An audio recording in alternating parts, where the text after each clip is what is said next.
Hello, welcome to this video on the Mindset Mastery series. Today we're going to look at where did mindfulness actually come from? Where did it actually come from? So we have mindfulness sweeping across the planet at the moment. Everybody's talking about mindfulness, being mindful, and it really has no spiritual concept to it at the moment. It doesn't.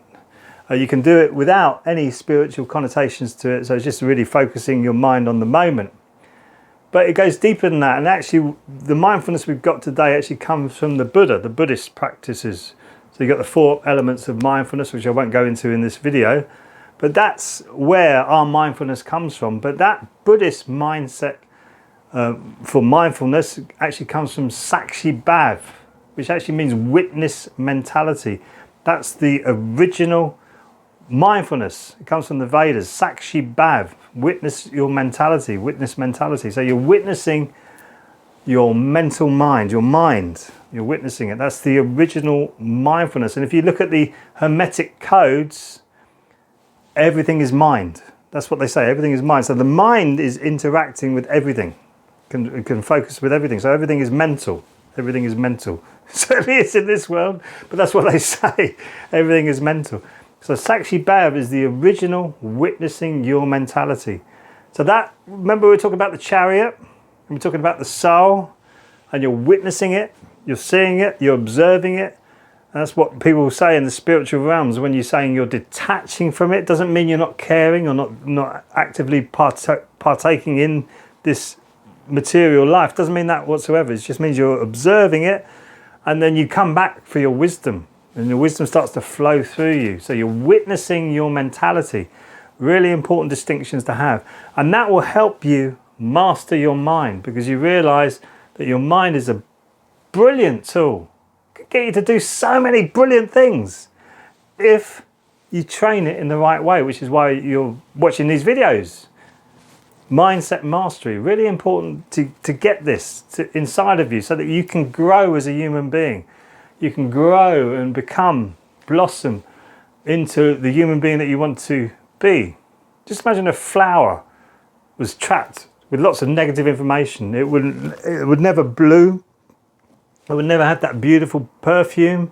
It would never have anything like that. But a flower comes up, bang, blooms, beautiful scent. Why can't we do that as human beings? Because that's what we're supposed to do. We come from a seed, and we grow and we blossom into this, and then we go flat. We're being crushed. Our minds are all messed up. So this will help you to witness, think about Sakshi Bhav, witness mentality, even read up a little bit more in the Vedas about it. Interesting stuff. And it will give you a deeper insight into mindfulness, where it actually really came from. And it's the observing of your mentality, i.e. the chariot, the passenger in the chariot, observing your mind, your intellect, your ego, and your 5 senses. You're observing it, and then you start to create your life in the way that we were supposed to as human beings, by creating your life by serving the Creator. You're serving. So what you're doing is you're helping other human beings, which is also part of the natural world, natural life, and you're starting to serve. You're living a life of service. This is the mentality of witnessing mentality. So you're not serving 1 million people to make £1 million. You're just serving 1 million people. And the money comes anyway. If you need it, it will come. Don't worry about that. But when you start to take that mentality on, and you're observing from your soul, your passenger in your chariot, this is what happens. The magic happens. Witness mentality. That's the original forms of mindfulness. You can share that with other people now and sound like a scholar.